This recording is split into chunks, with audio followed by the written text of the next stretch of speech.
Este será el primero de una serie de videos, en los cuales se narrarán los distintos hechos históricos que han llevado a la conformación de lo que actualmente se conoce como Venezuela. Voy a aclarar que muchos de los nombres que menciono para estados, ríos, regiones, etc., son meras formas de ubicarnos en el espacio y no son correctos históricamente. Se cree que el ser humano llegó a este territorio hace aproximadamente 30.000 años, y a partir de este momento la prehistoria venezolana puede dividirse en 4 periodos. El paleoindio, del 28.000 al 5.000 a.C., el mesoindio, del 5.000 al 1.000 a.C., el neoindio, del 1000 a.C. a 1498 d.C., y el indohispano, desde 1498 hasta la actualidad. Cabe destacar que la periodización no es precisa ni rígida. El inicio de un nuevo periodo no significa la finalización del anterior, ya que el desarrollo variaba mucho de tribu a tribu antes de la llegada de los europeos. Los primeros pobladores del territorio proceden del norte del continente.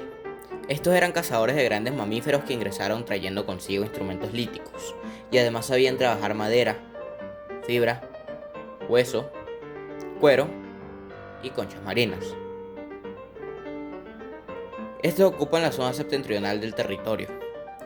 Taima Taima, Muaco y el Jobo son algunos de los lugares que presentan restos de estas poblaciones.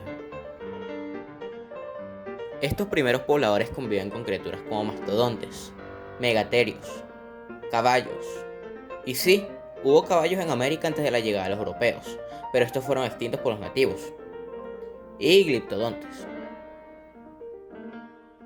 Los paleoindios desarrollaron una técnica de caza que consistía en acosar hasta aislar a la presa y darle muerte con palos afilados y piedras. La progresiva extinción de las grandes bestias y el aumento poblacional terminaron obligando a la invención de técnicas e instrumentos para cazar a presas más pequeñas y ágiles. Por ejemplo, un gran salto tecnológico se dio con la invención del arco y la flecha, que permitieron a los nativos cazar a distancia. La unidad social básica de estos primeros pobladores era un grupo llamado microbanda, que consistía de 12 a 35 miembros, y cuyas uniones llegaban a formar grupos hasta 500 miembros. También durante este periodo nómada se forman las primeras tradiciones orales transmitidas durante los ritos religiosos y los descansos. También las primeras expresiones artísticas talladas en hueso y piedra. El inicio del periodo mesoindio se debe a la extinción de las grandes criaturas, por la cual los nativos deben adoptar nuevas formas de subsistencia. En este caso, la recolección de recursos vegetales y provenientes del mar, en los cuales se basaba la economía de Cubagua y las costas de Sucre y Anzoátegui. Se saben de este periodo ciertas manifestaciones de agricultura y alfarería, las cuales se dieron gracias al sedentarismo semipermanente causado por estas formas de producción.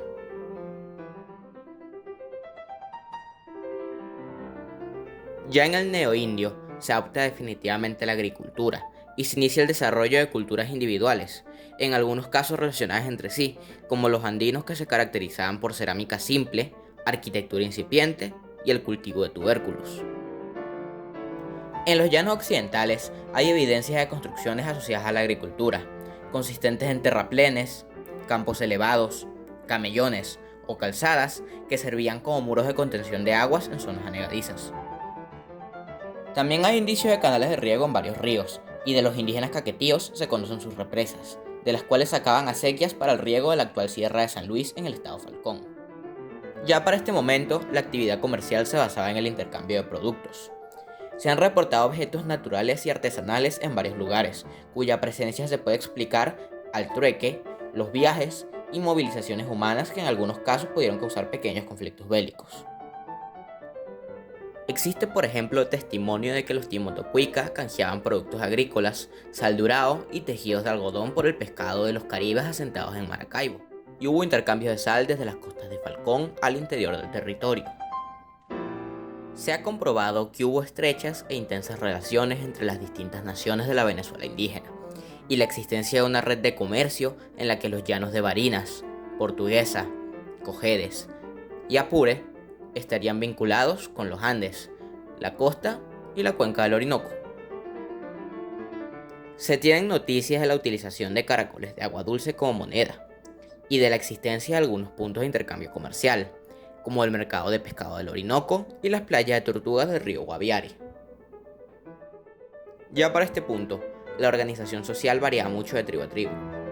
Había algunas que tenían sociedades jerarquizadas, con caciques y otras autoridades, donde la gente vivía en chozas individuales. Por el contrario, había otras más comunales, en las que solo el chamán y el curandero tenían rango superior y vivían en chabonos. En algunas incluso se sancionaba la acumulación de riquezas. Durante toda la era prehispánica, se desarrollaron múltiples grupos étnicos con culturas distintas, que se pueden diferenciar a través de sus idiomas. De todos estos, los más importantes fueron o son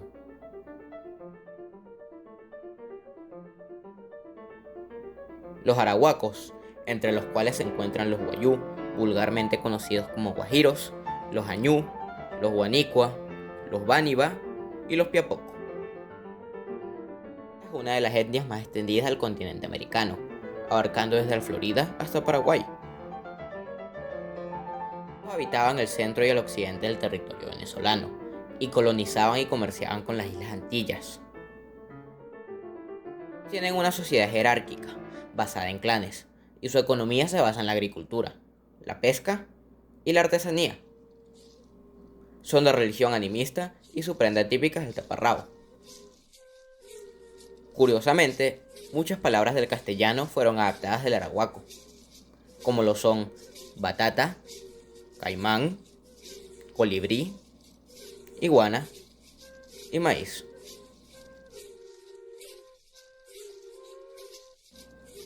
Los caribes, entre los que están los pemón, los cariña, los panare, los yucpa, los chaima, los japreria, los yecuana, los acaguayo, los yabarana, los mapoyo, los cumanagoto y los meregoto.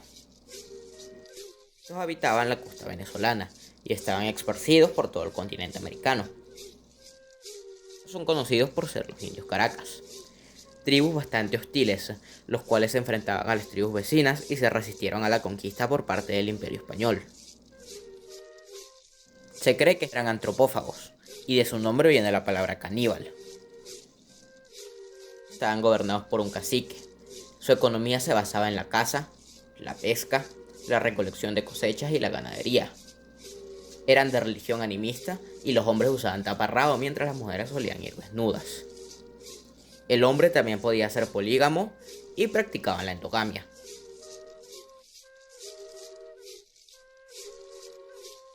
Los Yanomami, entre los que están los Yanomam, los Sanemá y los Yanam. Estos son un grupo muy numeroso que habita la frontera con Brasil. Son nómadas que se asientan en chabonos comunales durante periodos menores a 5 años. Su economía se basa en la caza, la pesca y el cultivo. Las mujeres usan adornos corporales y son animistas. Tienen una práctica ritual en la que se comen las cenizas de sus muertos. Los chipchas, entre los que están los barí. Vinieron de los actuales Andes colombianos y habitaron Trujillo y Mérida. Fueron una sociedad agraria y alfarera. Eran de religión politeísta. Los Timoto y los Cuica, que terminaron combinándose y formando una única etnia llamada Timoto-Cuica. Estos habitaban Mérida. Se les considera excelentes alfareros y realizaban objetos textiles y en oro. Estaban gobernados por un cacique y tenían una religión llamada totemismo. Los Macús, entre los que están los Puinabe y los Sotí. Estos son nómadas que practican la caza, la pesca y la recolección. Viven aislados y jamás tuvieron contacto con los europeos. Los Tupi-Guaraní, los cuales habitan alrededor de casi toda América del Sur. Estos siempre fueron un pueblo nómada por motivos religiosos. Basan su economía en la caza y la pesca y son gobernados por un chamán. Los Sálivas, entre los que están los Maco, los Sáliva y los Piaroa. Habitan Venezuela y Colombia y son animistas.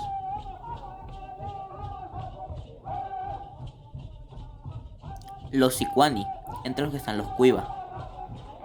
Habitan los llanos del Orinoco, son cazadores, recolectores y horticultores. Y los Jirajara, los cuales habitaron zonas del estado Falcón y Lara. Fueron un grupo muy belicoso, los cuales se resistieron a la conquista española durante más de un siglo. Estaban gobernados por un cacique. También existen tribus individuales que no están relacionadas a ninguna otra familia no lingüística, como son los Ucude, que habitan entre Venezuela y Brasil, los Pumé, que habitan el sur del río Apure, los Zapé, los cuales están extintos y habitaban el río Paragua, los Uruac, los cuales también están extintos y vivían en la frontera con Brasil, los Guarao, que habitan el delta del Orinoco, y los Otomacos, los cuales eran semisedentarios que habitaban las orillas del río Orinoco y el Apure. Estos eran enemigos semipermanentes de los caribes. Varias de estas etnias están extintas actualmente, ya sea debido al mestizaje, al exterminio voluntario o involuntario de parte de los españoles o venezolanos, u otros motivos. Se cree que cuando los españoles llegaron a Venezuela, la población aborigen era de aproximadamente 500.000 de habitantes. El periodo indohispano se inicia con la conquista de Venezuela por parte de los españoles en el siglo XVI, la cual se narrará en los siguientes videos. En esta época inicia la historia escrita de los grupos indígenas, las cuales eran grabadas por los cronistas españoles, y aparte se establece muy rápidamente el sistema encomendero. Mucha de la cultura de los grupos indígenas fue asimilada a la cultura criolla venezolana, pero en general, desde la conquista los nativos han vivido aislados del resto de los venezolanos y conservan sus tradiciones ancestrales con casi nula influencia europea. El mayor cambio que hubo en este periodo fue la población. En la actualidad solo 2% de los venezolanos son indígenas, aunque la población general tiene un 23% de contribución nativa.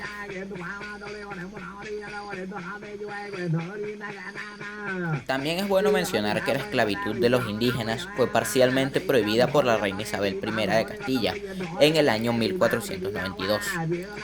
Digo parcialmente porque la esclavitud hacia los indios caribes y jirajaras estaba permitida por ser considerados hostiles y caníbales. Ya esta fue prohibida totalmente por el emperador Carlos I en el año 1530. Eso no significa que la esclavitud indígena no fuera practicada por algunos españoles, aunque de manera ilegal, claro está.